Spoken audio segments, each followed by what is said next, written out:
ট্রেন্ডের সাথে এবং নতুনত্ব এই দুনিয়ার সাথে যখন কোন ডিজাইনার নিজেকে রেসে রাখতে পারছেন না, তখন তারা ঝরে যাচ্ছে। তাদের জায়গায় অন্য কেউ আসতেছে যে এই দুনিয়াটাকে বা এআই এর এই জগৎটাকে গ্র্যাব করে ফেলছে। সাপোজ ধরো যে আমি ডিজাইন পারি না। কিন্তু আমি মোটামুটি প্রম্পট লিখতে পারি। এআই দিয়ে মোটামুটি ছবি জেনারেট করতে পারি। তো আমি কি কোন কোম্পানির জন্য ডিজাইন বানাইতে পারবো বা কোন সলিউশন দিতে পারবো? অবশ্যই না। কারণ এখানে গুরুত্বপূর্ণ একটা কোয়েশ্চেন করলেন যে সলিউশন দিতে পারবো কিনা?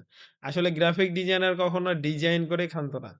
সে একজন প্রবলেম সলভার এবং সে একজন কনসালটেন্ট এর কাজ করে।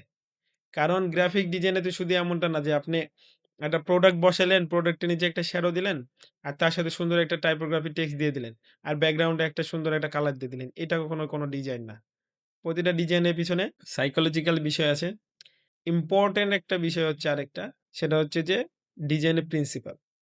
ডিজাইনের প্রিন্সিপালটা ফলো হচ্ছে কিনা এটা দেখতে হবে। যদি ডিজাইনের প্রিন্সিপাল না ফলো হয় তাহলে তো আপনি কখনো কাস্টমারের যেই পয়েন্ট অফ ভিউ গুলা সেগুলা পারফেক্টলি আসবে না।